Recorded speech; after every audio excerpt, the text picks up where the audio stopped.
Hola y bienvenidos a este segundo capítulo de Cuídate y Vive. Hoy vamos a tratar un tema que es de mucho interés internacional a nivel de la alimentación y todo lo que tiene que ver con la prevención y tratamiento de enfermedades. Estoy hablando de la microbiota intestinal.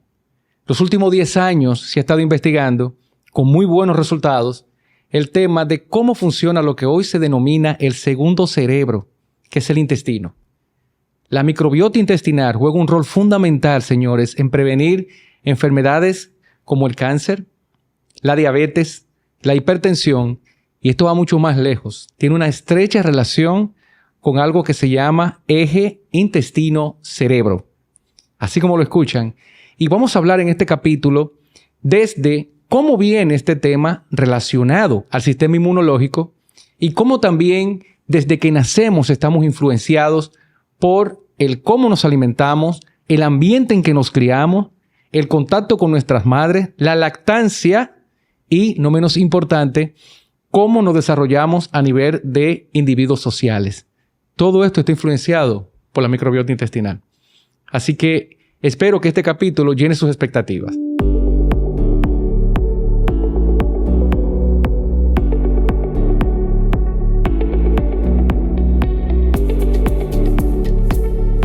¿Dónde viene esta situación del microbioma? Cuando usted nace, y esto es algo que se ha estudiado ya mucho en ginecología, con bastantes metaanálisis, resulta que hay dos variables para lo que es el sistema inmunológico y de esta manera caemos en la microbiota. Si usted nace por cesárea, por ejemplo, hay bacterias que usted no va a tener para su sistema de defensa, así como lo escucha.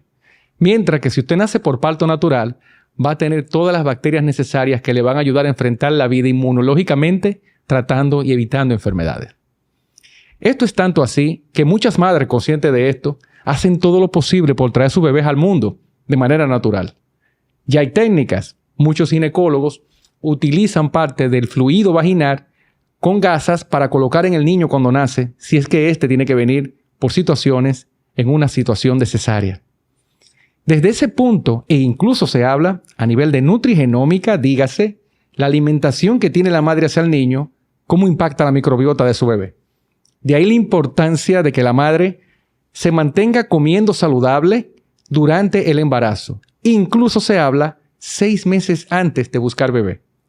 Todo esto influye en uno de los capítulos que tendremos más adelante que se llama la parte de nutrigenómica y nutrigenética, que es un capítulo hermoso actual de la nutrición y la prevención. Pero ¿qué pasa con nosotros cuando nacemos? ¿De qué depende que esto impacte el sistema inmunológico? Primero aclaremos. Hay dos sistemas inmunológicos. El innato, que es el que tenemos de nacimiento, que parte, recuerden, de cómo nacemos, cómo venimos al mundo. Y tenemos el más importante de los dos, que es el adquirido. Aquel que tenemos contacto con la naturaleza, con la tierra, con el lodo, con la playa, con los ríos. Ese es el que realmente nos fortalece. Insectos que nos pican y muchas veces lo vemos mal. Todo este proceso aumenta nuestro poder a nivel de lo que es la prevención de enfermedades por el sistema inmunológico.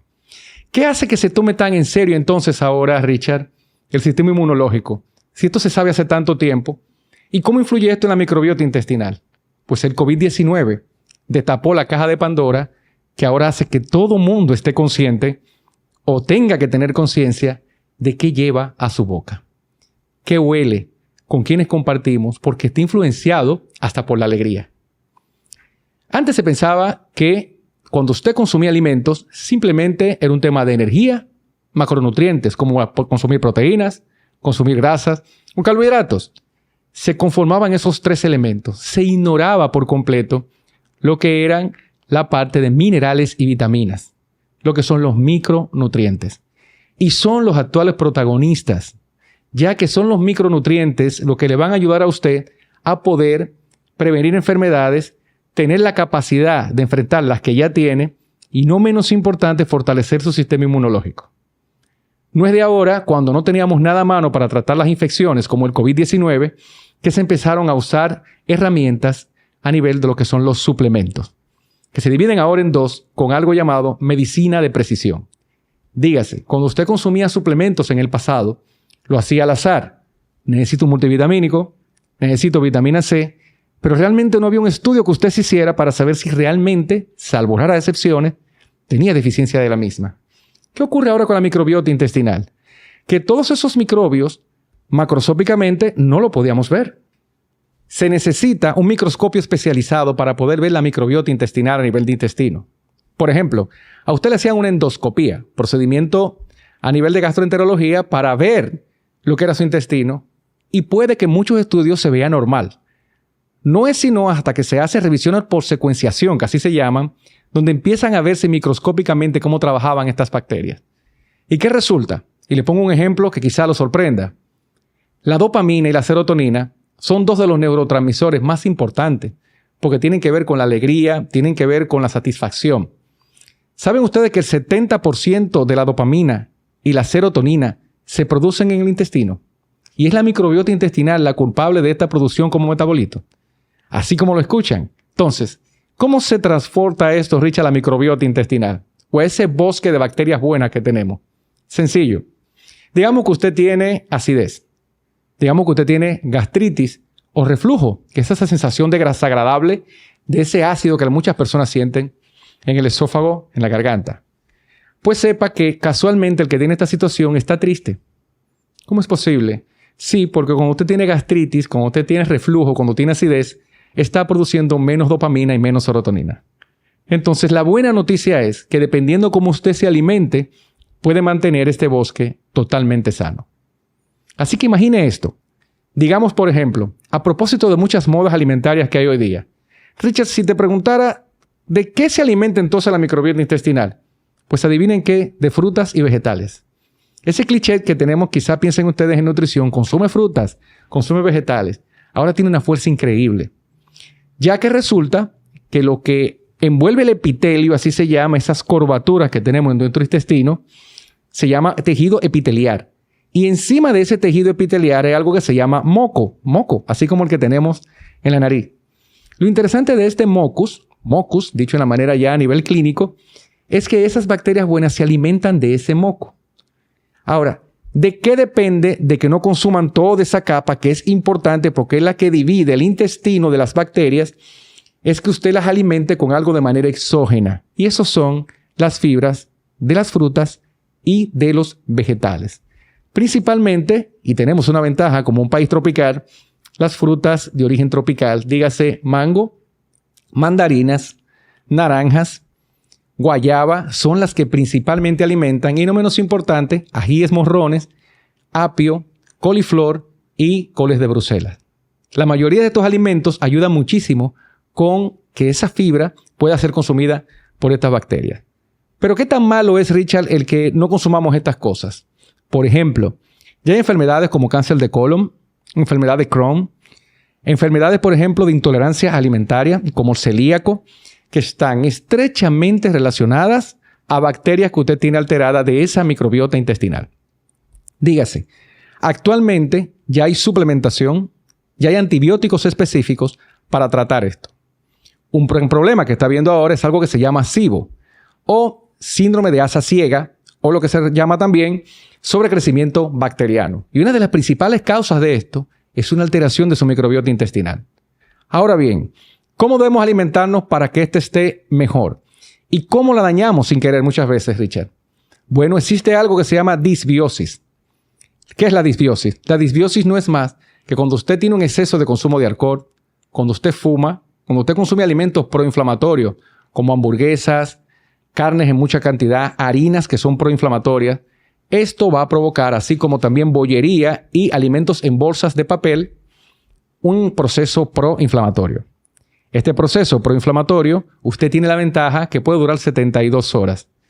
O sea, su organismo es tan inteligente que le permite parar esta práctica, pero no debe superar las 72 horas. Y usted dirá, ¿y qué persona, Richard, dura 72 horas comiendo estas cosas? Bueno, cuando usted sale un viernes, por ejemplo, sábado o domingo haciendo ese arreglo, usted entra en ese grupo. Así que piense si en algún momento usted ha hecho eso. ¿Por qué 72 horas? Porque ese es el tiempo que le tarda al hígado hacer un cleaner o una limpieza de ese daño que usted se provocó. El organismo simplemente lo que quiere es que usted deje de usar esos alimentos y pase a la parte de frutas, vegetales, víveres y arroz, pollo y pescado. ¿Por qué aves y pescado? Porque son las proteínas que de más fácil digestión. Así que fíjense lo que estamos hablando. Si estamos hablando de cosas sencillas, es esto. Hay personas que ustedes y yo sabemos que viven constantemente consumiendo alimentos proinflamatorios. Digamos que, por ejemplo, tenemos un tema de sueño. ¿Pudiera el sueño también afectar la microbiota intestinal? Casi en un 63% se dice. Toda la microbiota intestinal trabaja mientras usted duerme.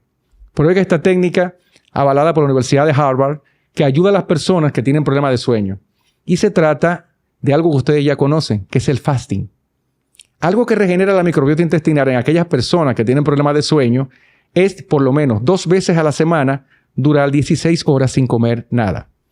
No es tan difícil. Digamos que usted tiene un desayuno 2 veces en la semana, días separados. Por ejemplo, martes y jueves.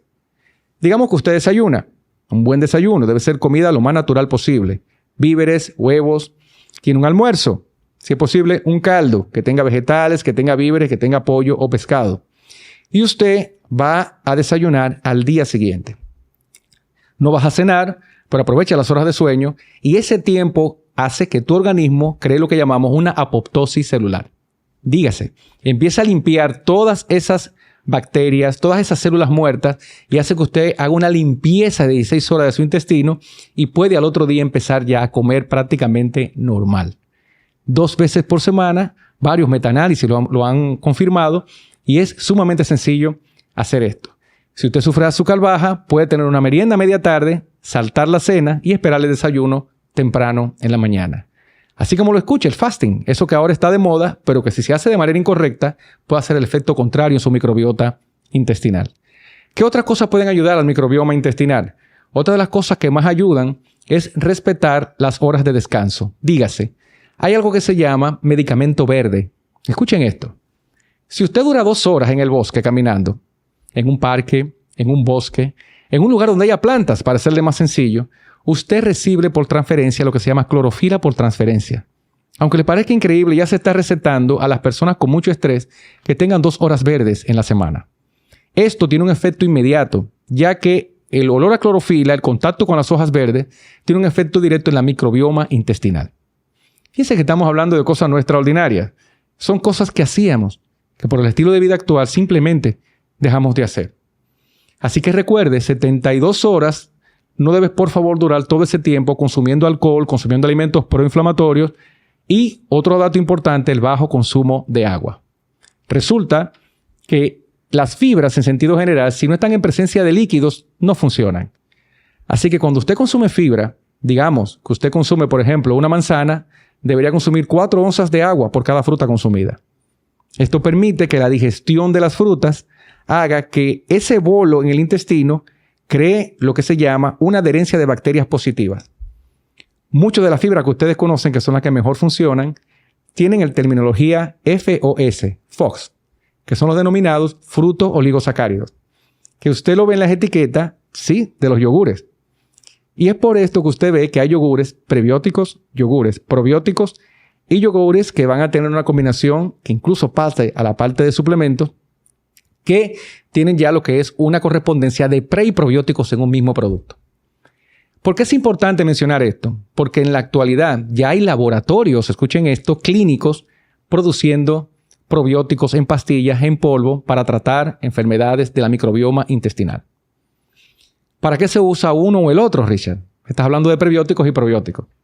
El prebiótico es lo que alimenta la bacteria positiva. Como les decía a ustedes, las bacterias buenas que están ahí. Sí, cierto, están en las frutas, en los vegetales. Pero existen ya productos que vienen preparados por laboratorios muy serios para que usted, vía polvo, vía cápsula, alimente esa microbiota. Pero si usted sufre una disbiosis por mucho consumo de alcohol, por meses comiendo mal, entonces lo que se recomienda es ya un probiótico, que es la misma bacteria atenuada que se va a activar en contacto con su intestino. Esto ha llegado tan lejos, para que tengan ustedes idea, que se le paga a personas para que vivan una vida sana, esto es increíble, comiendo sano, haciendo ejercicio y durmiendo las horas correctas, porque ellos ya están donando heces en cápsulas. En serio, sí. Heces de personas sanas, hay estudios, aún cortos, tenemos que esperar mucho más evidencia, que se aplican en personas con una disbiosis o con una microbiota dañada, y esto tiende a regenerarla en no menos de 24 horas. Así que fíjense a dónde ha llegado esto. Granjas de humanos sanos para que las personas puedan tener los beneficios de aquellos que sí se cuidan. El microbioma es una realidad y por eso se utiliza algo que mencionaba en inicio, la medicina de precisión. ¿Cómo entonces detectamos, Richard, cuál de mis bacterias está activa? ¿Las negativas? ¿Las positivas? Pues ya hay estudios para esto. Hay pruebas de laboratorio que ya se hacen en el país y en toda Latinoamérica, donde usted puede saber específicamente cuál de sus bacterias intestinales están más desarrolladas. ¿Qué importancia tiene esto? Pues mucha. Para que tengan ustedes idea, una persona que tenga más desarrolladas las bacterias promotoras del cáncer debe tratarlas a tiempo, interconsultar con gastroenterología y poder tratar este problema que puede incluso ayudar a detectar un cáncer en inicio. Pero también pudiera tener más desarrollada la que producen SIBO, como les mencionaba, que es el síndrome ciego, o sea, lo que tiene que ver con sobrecrecimiento bacteriano. Y puedo mencionar, partiendo de que encontramos muchísimas patologías como diabetes, hipertensión, cáncer, que pueden aparecer dependiendo qué está más desarrollado. En muchas ocasiones, en esos estudios, puedes también darte cuenta que hace tiempo que tu colesterol sale alto y tú pensabas que era un tema simplemente genético. No, es que los metabolitos que tú produces tienden a que tengas un mayor problema de colesterol. Todo está dirigido a la medicina de precisión y ese término se refiere a que ya usted puede saber específicamente qué está provocando lo que usted presenta ahora, pero más importante aún, lo que va a presentar en el futuro. El microbioma intestinal cambia la nutrición en un 100%. Y esto se debe a que ya ni las analíticas que mandamos a hacer a nivel de nutrición, ni los chequeos, ni el seguimiento multidisciplinario es el que se hacía hace 10 años. La semiología, término médico que utilizamos para la revisión de los pacientes, ya no se basa en tomar la talla y el peso de un paciente, sino investigar todo esto, que está muy relacionado, escuchen, hasta el momento en que nacen y cómo nacen. Y esto determina la calidad de vida, no solo hormonal, sino cardiovascular de las personas. Los metabolitos que tienen que ver con la calidad de vida los producen justamente las bacterias del microbioma intestinal. ¿Y saben qué es lo importante de esto? Que ya tenemos herramientas a mano para poder detectarlo. No son costosas las pruebas para esto y invito a la población a que investigue cómo está su microbioma intestinal, porque esto le va a permitir a usted saber cómo prevenir enfermedades, cómo tratarlas, cómo alimentarse correctamente, cuál suplemento, cómo suplementarme para esa situación que estoy presentando y que pudiera incluso tener un efecto bastante negativo a futuro. Tanto así que muchas personas están investigando su microbioma, mujeres jóvenes que están buscando bebé. El microbioma también tiene un gran impacto en lo que tiene que ver el estado de ánimo, la depresión y muchas veces hasta el suicidio. Porque una persona que no produce dopamina ni serotonina tiene una gran tendencia a la depresión. Este es un tema interesante y me gustaría que ustedes investiguen más acerca de esto. Estamos a las órdenes por nuestra vía y lo que está buscando NUMED es orientarlo en una información que normalmente a ustedes no le llega. Gracias por su atención y les invito al próximo capítulo donde vamos a hablar de temas tan interesantes como este y con algunos invitados. Dios les bendiga.